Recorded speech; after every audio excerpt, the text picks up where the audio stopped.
But while we're making great strides, and our country is doing as well and maybe in many ways better than it's ever done before, Democrat lawmakers are now embracing socialism. They want to replace individual rights with total government domination.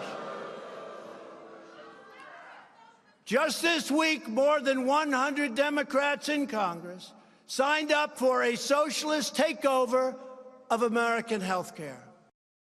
That's President Trump warning conservatives of a socialist nightmare that could overtake our country if we allow it. Here now with the reaction to this and so much more, nationally syndicated radio show host Dennis Prager, whose Prager University website had more than a billion, that's with a B, views last year. And his latest book, Rational Bible, is the best-selling Bible commentary in America today. So what's it like being on top? First, I just want to tell you how great it is to see you in person. I know. We're always across the across the country. Satellite or something. First thing I said to Dennis Prager was, "You're a lot bigger than I thought you were." Yeah, I'm 6'4", and everyone imagines me at 5'8", and I still don't know why, but that's fine. And everyone imagines that I'm 6'4", and I'm nowhere near 6'4". So there you have it. All right, let me get to the meat of this. All right, let's talk socialism. The president just talked about the fact that they want to eliminate individual rights and replace it with total government-dominated control. You got a thing about socialism. What's wrong with socialism, Dennis? There are many things, and I've spent my life studying this. I was at the Russian Institute at Columbia for my graduate work, so my whole life I've been studying the left, socialism, communism. So number one, though not in moral significance, but in significance, is it is an economic failure. And there's a very simple reason. Only, that's key, only capitalism creates wealth.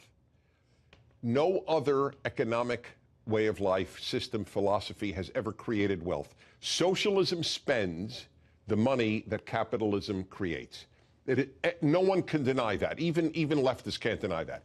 They will say it's the moral thing to do then to spend what capitalism creates because there's inequality and all the things that they object to. But they cannot deny that it itself makes no money. So it depends on capitalism to even exist. So that when Margaret Thatcher said socialism is great until you run out of other people's money, she was on the same page as you. Totally. Well, Margaret Thatcher. It was fabulous. Was Ms. Clarity. Yes, yes. No, that's exactly right. Secondly, it always deprives people of freedom because it makes the government bigger and bigger. And as the government gets bigger, in every instance, there is no exception, people's rights diminish.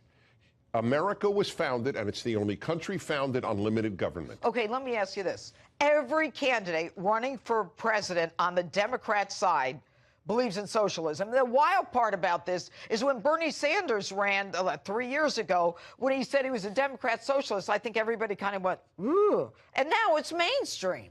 That's right. Isn't that amazing? Why? Because the left has taken over the liberals. Liberalism has been vanquished by leftism. It's been kidnapped. If you would have asked a liberal 50 years ago, are you pro-socialist? He would have said, what, are you crazy? Yeah. That's crazy. The biggest anti-communists were the labor unions in the 1930s and 40s and 50s. But liberals have wimped out the battle against the left. Alan Dershowitz is a rare example of a living liberal who was anti-left. Okay. All right. I gotta do this now. Now, you are making a movie, No Safe Spaces, with, of all people, Adam Carolla. Why? Adam Carolla and I are the closest human beings with disparate backgrounds that exists in America. All right. Should we show this? Yes, I think you... All right, let's show this shot that we have. Okay, yep. It's oppressor versus oppressed, and you're a hero if you're on the side of the oppressed. Do not choose the side of the oppressor! You cannot be happy if you think yourself a victim. We don't agree with Mr. Prager's views at all. We have common sense in common, and that means we have everything in common. We're fighting for America, which is the greatest experiment in liberty and decency in human history, and I don't want to lose it. When does this come out? When can we see it? Later this year, and it'll knock people's socks off. They will laugh and cry at the same time. It shows what's happening on the campuses. the deprivation of free speech. Right. Did you hear the guy said, you know, we don't want Mr. Prager? That was University of Wyoming. That was not that was not Yale. That was not Berkeley. That was University of Wyoming.